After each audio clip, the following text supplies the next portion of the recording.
बताएं, price discovery तो हमने 262 की देख ली थी जो कुछ दिन पहले हुई थी, बट आज से ये जो लिस्ट हो रही है ये कितनी इंपॉर्टेंट है सर? दीप देखिए, जो जिस तरह का फीडबैक मार्केट से मिल रहा है, जिस तरह का लोगों का रुझान है, उसको देखते हुए लगता है कि रिलायंस जियो की लिस्टिंग करीबन 300 रुपये के आसपास होनी चाहिए। 261 रुपये 80 पैसे की डिराइव्ड प्राइस थी, 300 रुपये के आसपास लिस्टिंग होने की तैयारी है। लगभग उसके आसपास ये लिस्ट होता हुआ दिखेगा। उसके बाद देखते हैं आगे क्या कुछ होता है। तो एक बार जरा आ जाए, लिस्टिंग 300 रुपये के आसपास होने की तैयारी में है। उसके बाद मैं आगे आपको बताता हूँ। लॉन्ग टर्म इन्वेस्टर्स होल्ड कर सकते हैं। लॉन्ग टर्म होल्ड क्यों कर सकते हैं उसका मैं आगे आपको पूरा रीजन बताऊंगा।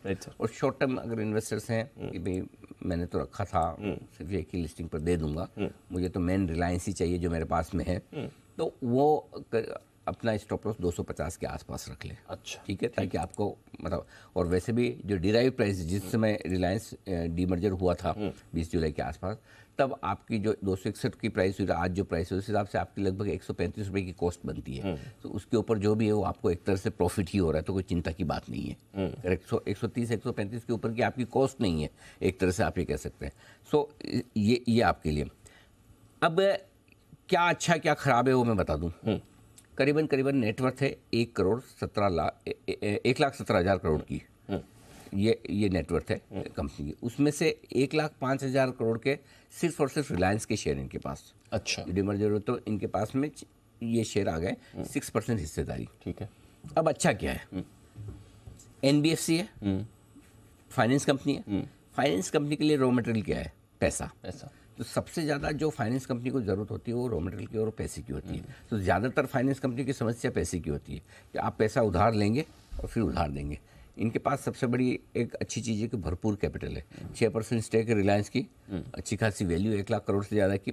धीरे धीरे जब भी जरूरत पड़ेगी आप कैपिटल के लिए उसको मोनेटाइज कर दो, चाहे बेच के करें चाहे उसके सामने आप लोन लेके कर लें, जो भी है। सो कैपिटल की कमी नहीं आएगी आने वाले कुछ सालों में। दूसरा ये क्या, जाहिर सी बात है कि जियो उतरा है तो बड़े पैमाने पर उतरेगा। ब्लैक रॉक के साथ उन्होंने अभी ऑलरेडी म्यूचुअल फंड सर्विसेज के लिए कारोबार टाई अप किया है। इस तरह से पेमेंट्स के लिए होगा, इंश्योरेंस, ब्रोकिंग, हर एक पैमाने पे बड़े लेवल पे उतरने की कोशिश करेंगी। इस प्राइस पे भी आप देखें तो 185 रुपये के आसपास की बुक वैल्यू है कंपनी की।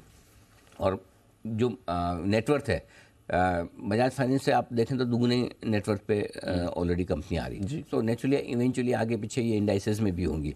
ये सारी चीज़ें हैं, लेकिन इसमें नेगेटिव है कि ये सारी चीज़ें फ्यूचर की है। आज कोई कारोबार नहीं। आज अगर हटा के देखें तो मुश्किल से सब करके देखें तो 12,000 करोड़ का खाली बिजनेस है, नेटवर्थ है जी, रिलायंस के शेयर को हटा के देखें। लेकिन अब यही है कि आपको ये कॉल लेना है कि प्रेजेंट और फ्यूचर में मुझे क्या देखना है। तो जाहिर सी बात है कि चाहने वाले बहुत हैं। तो उस हिसाब से कई सारे लोगों का अंदाजा है कि आगे चलते हुए 500 रुपये हो जाएगा स्टॉक, बड़े काम होंगे। तो लेट्स सी, वेट करते हैं आगे किस तरह के अनाउंसमेंट आते हैं। डीमर्जर के बाद एक ही बड़ा अनाउंसमेंट आया है जो ब्लैक रॉक के साथ टाइप का।